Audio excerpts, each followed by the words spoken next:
Hey everybody, this is Sean Ventura from the Lights Camera Pro podcast. I am doing a tutorial today on how to start your podcast in 10 easy steps in 2020. So here we go. I'm going to get started and I'm going to put the 10 steps and then I'm going to go through it. Okay, so now we're going to go down the list one at a time for how to start a podcast in 10 steps in 2020.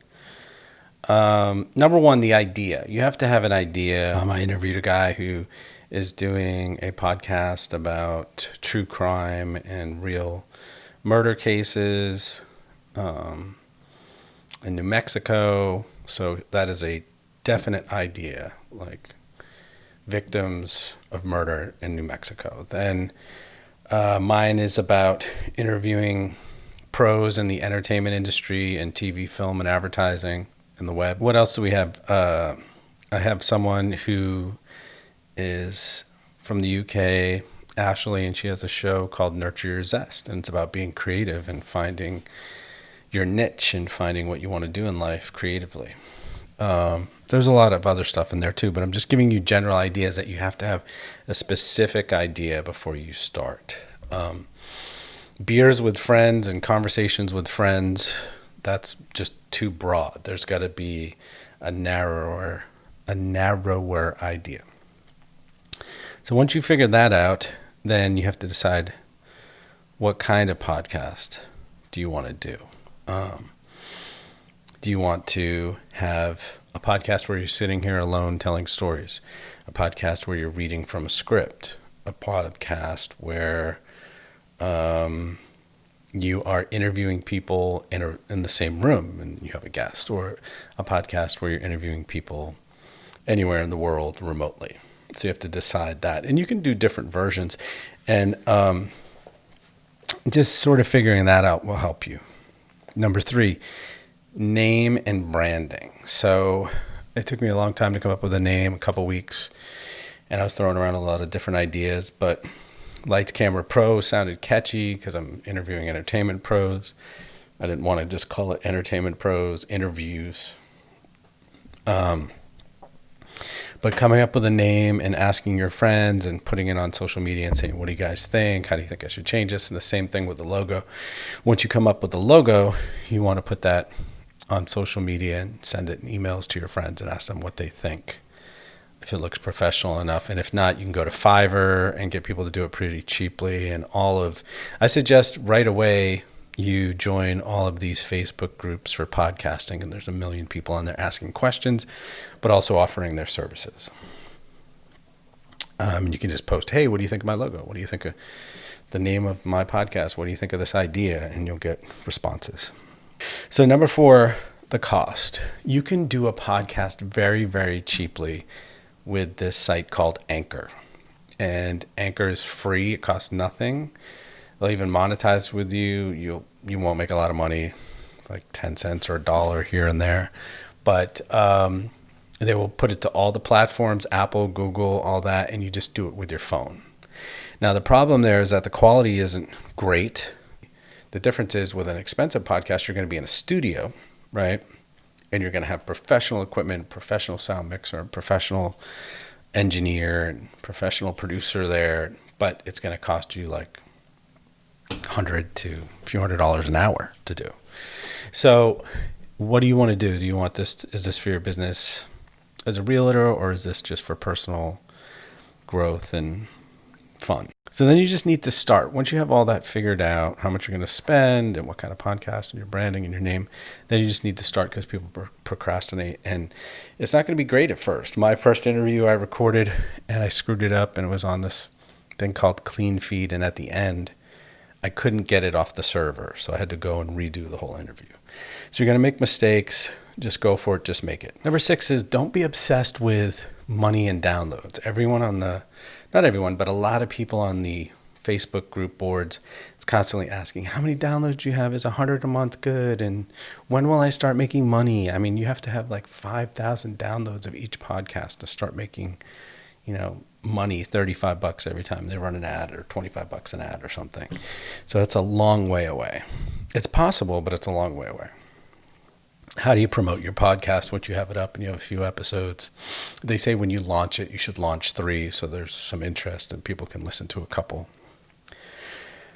So you promote it with social media, right? You go on your own Facebook page, you create a Facebook page, you go to Instagram and make a page for your podcast, you go to Twitter and make a page, you go to LinkedIn. I don't know if you make a separate page, but you promote it on LinkedIn for sure. I've gotten a lot of traction on LinkedIn, a lot of views. So you do that, and then once you do that, you can decide if you want to pay for Google ads or Facebook ads. You get mixed responses. The same thing with this Patreon. Everybody's like, should I start doing Patreon or this other one, Kiki or Kiwi or something, to raise money for my podcast? A lot of mixed reviews. So search that and see if you want to do it. Number 8, consider a videocast. I did about 35 episodes of audio podcasts before I switched to video, and I love it. I absolutely love it. I was an actor. I've directed plays and short films and written them. So for me to see people's faces and interact with them and see, their hand movements, how they're reacting to what I'm saying, laughing. The audio podcast is very intimate. You're kind of inside the other person's head. It's just a 2-person conversation for an hour, which rarely happens, or 45 minutes or something. But the video podcast, I feel the reaction more. I can see it. So I really enjoy that. And you're sending that to YouTube or Facebook, and even Facebook and YouTube Live, possibly Twitch, Periscope, LinkedIn. It's just a different audience. You're reaching a different audience, so you're spreading out your growth. So here's some tips. Number 9, do promo swaps. I've heard this from other podcasters. Do some promo swaps. And what that means is I make a 30-second ad, put it on someone else's podcast, like this woman, Ashley, in the UK, or she makes an ad and puts it on my podcast. We don't charge each other anything, and we just promote each other on our podcasts. Be a guest on a podcast. If you're a guest, you're going to increase your reach because you're going to talk about your podcast, and hopefully you can get on a podcast that has more than 2 listeners. And even if they don't have a lot of listeners now, they have listeners later down the line, because a podcast is like a snowball. It just keeps going down the hill and getting bigger and bigger as you add podcasts, because people go back and listen to old stuff too. Get on local radio or TV, make a press release. Obviously, that's old school, but you can do it. And I've heard that once this one podcaster was on television, a local TV station, his downloads blew up. So that's something to consider. International guests will get you international listeners. So Facebook, I just happened to get some international guests by chance, but I could actually search for international guests and try to find guests. A quick thing on getting guests, it's really just through Facebook, LinkedIn, putting the Facebook groups and saying, hey, I'm looking for international guests. I'm looking for podcast hosts. I'm looking for actors. I'm looking for directors, whatever it is, chefs, cooks. And you'll get a response. It might be a couple people. It might be 20 people, but you'll get a response. And then number 10 is something I found out the other day from a podcaster who's doing it for a really long time, and that's get better.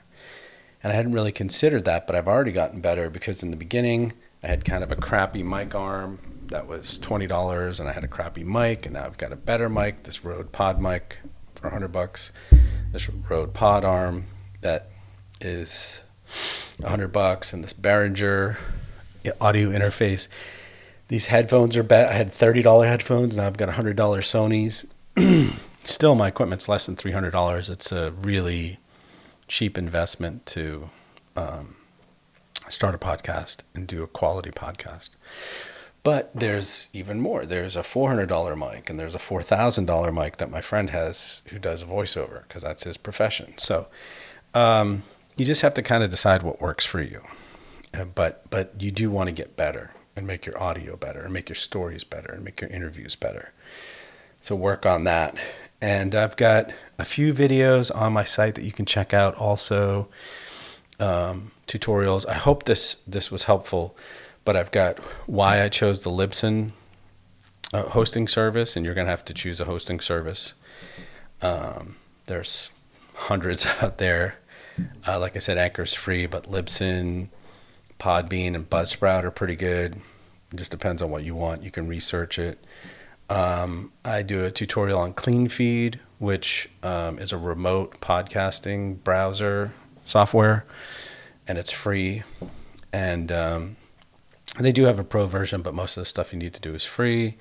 This Videocast I'm doing right now is in something called Ecamm Live, which I'm going to do a tutorial soon. It's $15 a month, and it's excellent because it's very complicated to learn Facebook Lives and YouTube Lives with this streaming software that you have to get. It's so complicated, but Ecamm Live makes it easy. And I'll just mention that I also use this Ecamm Recorder, which is a $40 one-time fee to get split tracks with the Videocast. I need split tracks. I'm a video editor by trade, and split tracks will help you when you're editing. If you need to move something, if everything's all locked together, you can't move anything. And then I have a tutorial about Adobe Audition, which is editing software, and it's $20 a month from Adobe, which is pretty cheap. But they also have Audacity for PC and Mac, and GarageBand, which comes free with your Mac. And those are free software. It's a little bit harder to use, in my opinion, just a little bit clunkier, and don't have all the bells and whistles that Audition has, but totally doable. And you need to research music. You have to have rights, free music that you can use, and you need to do an open and a close, I would suggest. An intro, maybe with a voiceover person, or maybe just with your voice and some music, and an outro saying, tune in next week. It's something like, hey, welcome to the Lights Camera Pro podcast. Here's your host, Sean Vitor. And I say, today we're interviewing this person. That's my open. Here we go. And then my close is, hey, everybody. Thanks for listening. Subscribe. Tune in next week when we have this guest. Bill Baker's here, and he's a audio and video pro producer. That is pretty much it. You just need to make a podcast. And if you have any questions, you can go to my Lights Camera Pro YouTube page and ask questions in the comments, or you can go to the Lights Camera Pro Libsyn page, just search it, and I have a contact email there. All right, well, good luck, everybody. That's the How to Start a Podcast in 10 Steps in 2020. I'm Sean Vitor from the Lights Camera Pro podcast. If you would, please check out the videocasts on YouTube and the podcasts on Apple, Google, Spotify, everywhere you find podcasts. And just check them out and like and subscribe and let me know what you think. And I hope this was helpful, and good luck. Okay, bye-bye.